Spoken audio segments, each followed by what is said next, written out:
Welcome to the Soulful CXO, where we discuss leadership principles, core values, health, wellness, and resiliency. I'm Dr. Rebecca Wynn, the founder and the host of the show. Do you have a topic or guest you would like to be featured on the show? Would you like to be a sponsor? Please reach out to me on LinkedIn or email me at rebecca@soulfulcxo.com. Please go to our partner, Cybersecurity Tribe, for weekly show recaps and other resources. Listen and subscribe on your favorite podcast app. Now sit back and enjoy the show.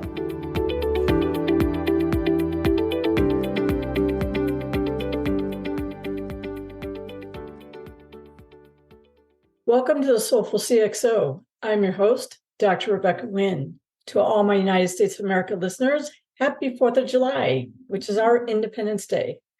Today we'll be discussing the thrilling story of a secret woman spy. According to popular lore, a woman spy known only as Agent 355 helped George Washington win the American Revolution, serving as key Manhattan Long Island Intelligence Network member, later dubbed the Culper Spy Ring. There's just one problem with this story. There's no proof of 355's adventures in espionage. It doesn't exist.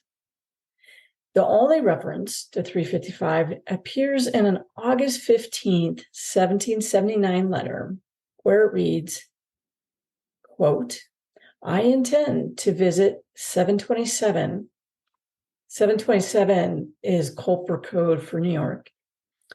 Before long, and think about the assistance of a 355. 355 is Culper code for lady. Of my acquaintance shall be able to outwit them all, end quote. So I'll read that again. I intend to visit 727 before long and think of the assistance of 355. Of my acquaintance shall be able to outwit them all. This sole mention of her in the historical record states that she was a lady, not necessarily a spy, who could help the Patriots, quote unquote, outwit them all. Unfortunately, this lack of evidence hasn't stopped authors, television, movie producers from inventing tales of her exploits, including the 2022 Jessica Chastain movie 355. Let's dive in further. During the Battle of Long Island in August 1776, Washington, then Commander-in-Chief of the Continental Army, was repeatedly surprised by the British.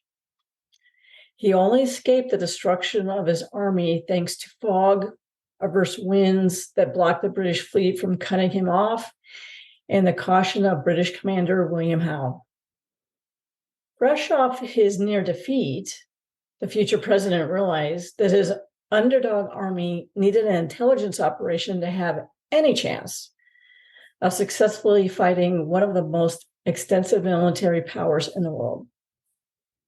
After several failed attempts, most notably the fatal effort by American spy Nathan Hale, Washington and his director of military intelligence, a 24-year-old Major Benjamin Tallmadge, were finally victorious in the fall of 1778 with the formation of the Culper Spy Ring. What was the Culper Spy Ring? It was the most successful and enduring espionage network of the war. How did it work?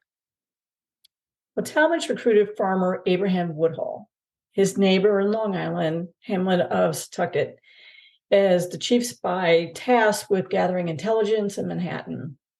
This worked out pretty well because Woodhull often traveled to the city to sell produce.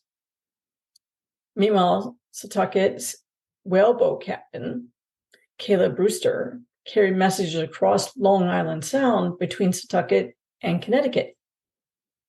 From there, Tallmadge will convey them to Washington's headquarters north of the city of New Jersey. Later, when Woodhull became fearful of capture due to his frequent trips to town, he asked Townsend, who was a purchasing agent for a family mercantile business, to take over spying in Manhattan for him. In the centuries since the American Revolution, authors have identified more than a dozen ongoing members of the spy ring. No evidence, though, suggests that any of the individuals were women, though women would have certainly helped the spies out. But that didn't seem to stop historian Morton Pennybacker, who back in about the 1930s was the first person to identify the Culper spies and how they operated. In his books, he stated that one woman was a member. Some subsequent writers have followed his lead, repeated the story, and turned his unnamed female spy into Agent 355. It didn't seem to matter, though, that there was lack of evidence that she even existed. They used the term agent to describe intelligence gatherers, which wasn't even used during the era. Spy was the preferred name during the American Revolution. Getting back to that letter, there was only one of the 193 surviving letters that the ring members wrote that referenced any woman. Remember, that was that single coded letter from the chief spy Woodhull to Washington. As we said, it was dated back in August 15, 1779. And it had that one sentence: I intend to visit 727 before long and think by the assistance of 355 of my acquaintance shall be able to outwit them all. That one vague reference to a woman, by the way, if you're curious, 371 is the code for a man, has spawned a whole subgenre of spy ring stories. So it started with Pennybacker, who proposed the existence of the female Culper spy, remember code name 355, who was Townsend's mistress. He suggested she'd been arrested, imprisoned on the infamous British prison ship Jersey, and given birth to Townsend's illegitimate son on board before dying. Other writers picked up the story and further embellished it. Chief among them is Fox News host Brian Kilmeade. In George Washington's Secret Six, The Spy Ring That Saved American Revolution, the 2013 bestseller he wrote with Don Yeager, he names 355 as one of 6 spy ring members. He doesn't explain his, exclusion of widely accepted members like Brewster. Without documentation, Secret Six is not footnoted, but does include a list of selected sources. Kilmeade places 355 in the social circles of British spy master and legendary party thrower John Andre. Quote unquote, one agent remained unidentified, the book states. Quote unquote, through her name cannot be verified, and many details about her life are unclear. Her presence and courage undoubtedly made a difference, end quote. In Kilmeade's telling, 355 was, quote, a young woman living a fashionable life in New York, end of quote, who was somehow connected to Townsend.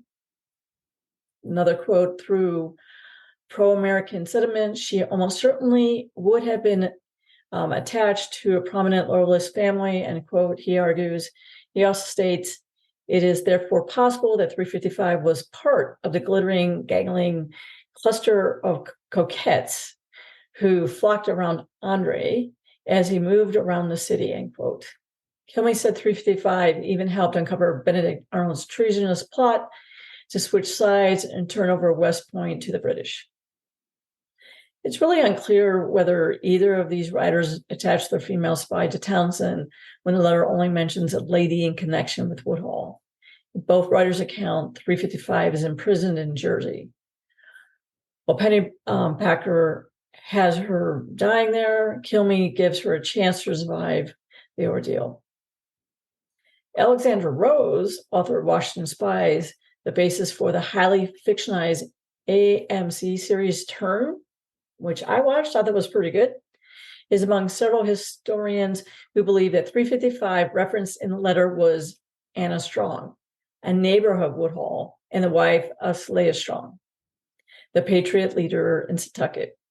While she clearly would have been a supporter of and occasional participant in the espionage ring, Rose and like-minded historians do not turn Strong, the subject of another famous culprit myth, in which she signals Woodhull where to meet with Brewster's by arranging a petticoat and handkerchiefs on the clothesline into a spy. So it was a way for her to be able to go ahead and tell them what was going on.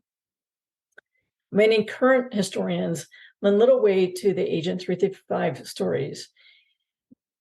Former CIA case officer Kenneth Dangler, in his 2017 book, Spies, Patriots, and Traitors, American Intelligence and Revolutionary War, called it, quote unquote, a romantic myth, unquote, discredited in the about 1990s.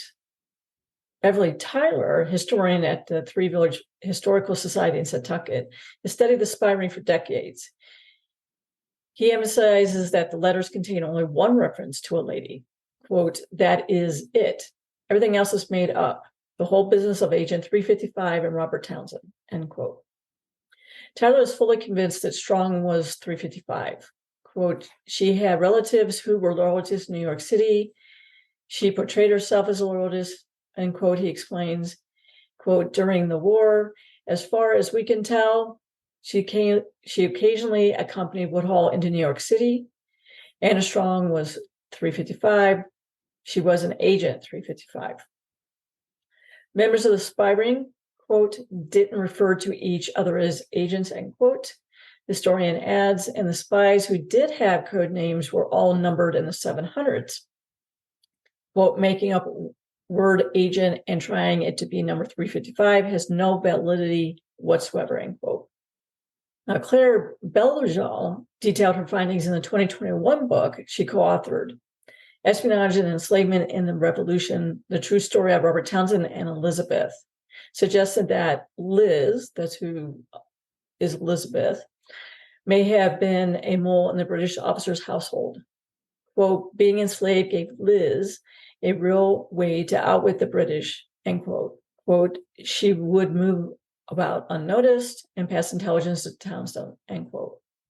That's why Liz would want to help someone from the family that had enslaved her. Bellegal says that she and Townsend had a connection. When Liz was sold to a brutal owner in Charleston, Townsend arranged to purchase her and return her to his family on Long Island, where she eventually was freed. Reflecting on why the legend of 355 resonates today, Bellegal says, quote, women took part in the struggle for freedom. In the past, too many times, authors created romantic legends to represent women contributions, end quote. You may want to look up the 501(c) nonprofit organization called Remember Liz, with the mission to educate the community about the extraordinary life and times of enslaved Black women from New York named Elizabeth or Liz. Bellegal is the co-founder. Historians may never be able to determine the name of the lady mentioned or how much assistance she provided, but the possibility that she existed is inspiring. However, Woman Agent 355 legend also represents a cautionary tale on how speculation and myth can distort history, which can only be nearly impossible to correct. We don't need to make up and embellish stories about women or anyone. Now let's research, find the stories that have yet to be told and are inspiring. I hope you enjoyed this episode of Soulful CXO. It's based primarily on Bill Bleyer's writings for the Smithsonian Magazine. He is a retired prize-winning staff writer for Newsday and the author of 5 books on Long Island history, including George Washington's Long Island Spy Ring. His work has been published in numerous other magazines, the New York Times, Chicago Sun-Times, Toronto Star, and other newspapers. You can follow him on Facebook and Twitter. Please like and subscribe to Soulful CXO and let me know your thoughts. See you next week.